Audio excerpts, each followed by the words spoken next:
our campaign on 9/11.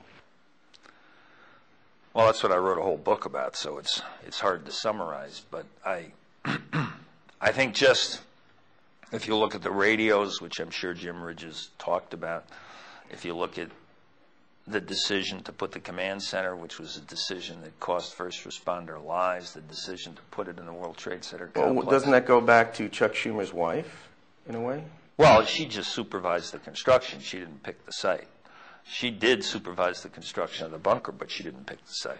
These decisions that preceded 9/11 were disastrous decisions that cost first responder lives. That's why there's so much first responder anger in this town among the families and among the in both the firefighter union and the police union. There's so much anger about Giuliani running for president on the basis of this performance. Now, that particular day, he's the hero of 9/11 because he was there. Why was he there? He was there because the command center was there. The stupidest thing he ever did was put the command center in 7 World Trade, and then yet it turns out to be the reason why he may be president. Because if the command center had been in Brooklyn, which is where every one of his top advisors, security advisors, told him to put it, and where Mike Bloomberg has now put it, he wouldn't have been there. He wouldn't have been on the scene, covered in dust, walking through the canyons of Lower Manhattan, looking like the man who stood up when America was attacked. He might have been much more functional. We would have had a functioning command center there that could have actually addressed some of the issues that came up that day, but he was not there.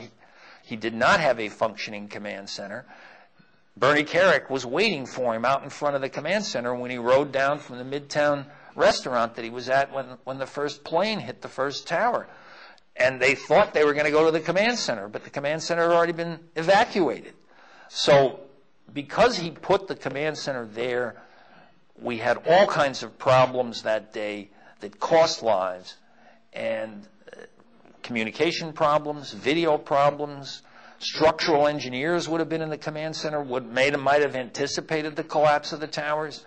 You had all kinds of things that could have happened if you had a functioning command center that day that did not happen because of the decision to put it in 7 World Trade. So these are the kinds of things that he did that I think point to a complete lack of understanding of the terrorist threat, and he now describes himself as a terrorism expert who's been studying it for 35 years. It's absurd. Pat Robertson has endorsed Rudy Giuliani for president. Big headline in yesterday's papers.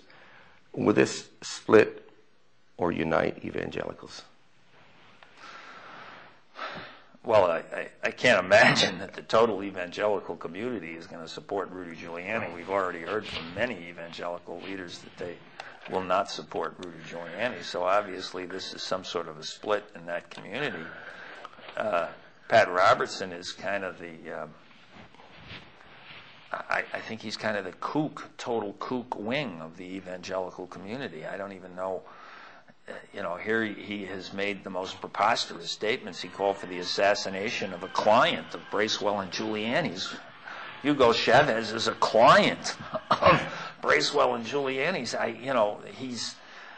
He has said so many exotic things. I mean, saying that we deserved 9/11, that God Almighty was no longer going to protect us because of our sinful culture, and his gay bashing is so ironic because he says this, and where was Rudy on the night of 9/11? An exhausted and tired Rudy went to the home where he was staying with his friend Howard Coppell and Howard Coppell's lover. He went to his gay friend's home on the night of 9/11, and here, somehow Pat Robertson can reconcile all of these things that are totally inconsistent with his worldview. His worldview is a kook worldview.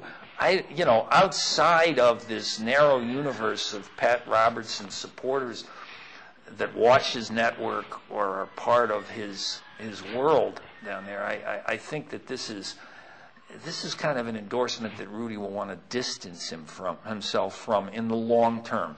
It's a short-term thing that looks like it's beneficial, but in the long term, I don't think this is an association that Rudy Giuliani wants. Wayne Barrett, thank you so much for joining us. We haven't even hit the tip of the iceberg on this. It's fascinating. We're certainly going to recommend the book to everybody, and we really want to thank you for coming to the INN studio and talking with us. Thank you for asking.